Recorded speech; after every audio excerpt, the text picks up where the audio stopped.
Bonjour à tous et bienvenue sur boursicoté.com pour cette nouvelle analyse technique du CAC 40 en clôture avec une séance qui a donné peu de choses. On a connu donc une baisse assez marquée en fin de semaine dernière et puis on a oscillé autour du niveau de clôture et proche aussi du point bas justement de la semaine dernière, enfin de la séance de la semaine dernière, pour au final rester sur une zone proche des 7335 points, puisqu'à 7348,84, le CAC 40 gagne 0,12% par rapport à la clôture de la séance précédente.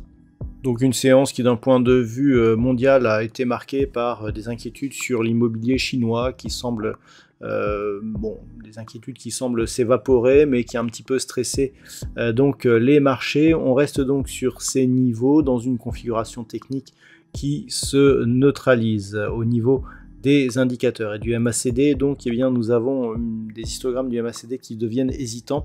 C'est légèrement haussier depuis le retournement que nous avons eu ici donc mercredi dernier. Et on peut voir que globalement on a une amplitude très faible au regard des précédentes évolutions. Donc pour l'instant un signal assez mitigé, je dirais de fin de dynamique baissière. Au niveau des volumes, c'est nettement inférieur à la moyenne. On est toujours dans le week-end du 15 août.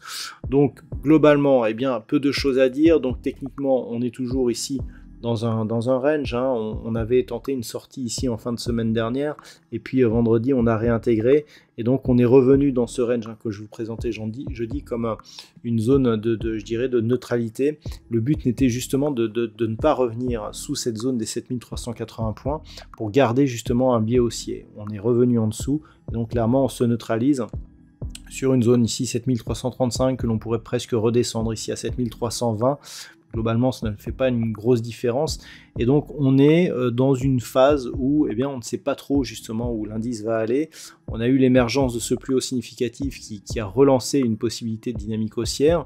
Le point bas ici est nettement supérieur au point bas précédent. Donc, on a une impression plutôt haussière ici sur ce mouvement, mais que l'on aimerait bien confirmer. On a un rebond aujourd'hui, mais dans des volumes tellement faibles qu'on a du mal à évaluer la possibilité d'un mouvement qui pourrait repartir de ce support. Et donc globalement, ce que l'on surveillera, c'est toujours les mêmes zones, à savoir 7250 points à la baisse, 7380 points à la hausse, sachant que c'est sur un retour ici sur les 7500 points que l'on pourrait vraiment reparler d'une possibilité de reprise d'un vrai mouvement haussier, alors que sous 7250, on aura un risque baissier qui réapparaîtrait. Voilà donc tout ce que l'on peut dire sur cette séance. D'un point de vue statistique, c'est assez baissier. Alors la conviction n'est pas très forte. On a assez peu d'occurrences sur la configuration actuelle.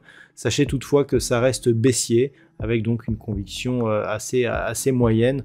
Plutôt baissier pour cette semaine avec un rebond technique qui, selon les statistiques, pourrait n'apparaître que en fin de semaine prochaine. Au niveau du palmarès des valeurs, c'est assez partagé. Donc nous avons tout de même quelques hausses. Pernod Ricard qui gagne 0,94%, ST Micro plus 0,88%. Derrière L'Oréal, Air Liquide ou Danone sont sur des hausses proches des 0,7%. Au niveau des plus fortes baisses, Thales perd 1,73%, Total Energy moins 1,03%, Renault, Kering et LVMH sont sur des baisses inférieures à 1%. Voilà donc ce que l'on peut dire pour ce soir. Je vous souhaite donc de passer une bonne soirée. On se retrouve dès demain pour d'autres analyses techniques, toujours sur le site boursicoté.com.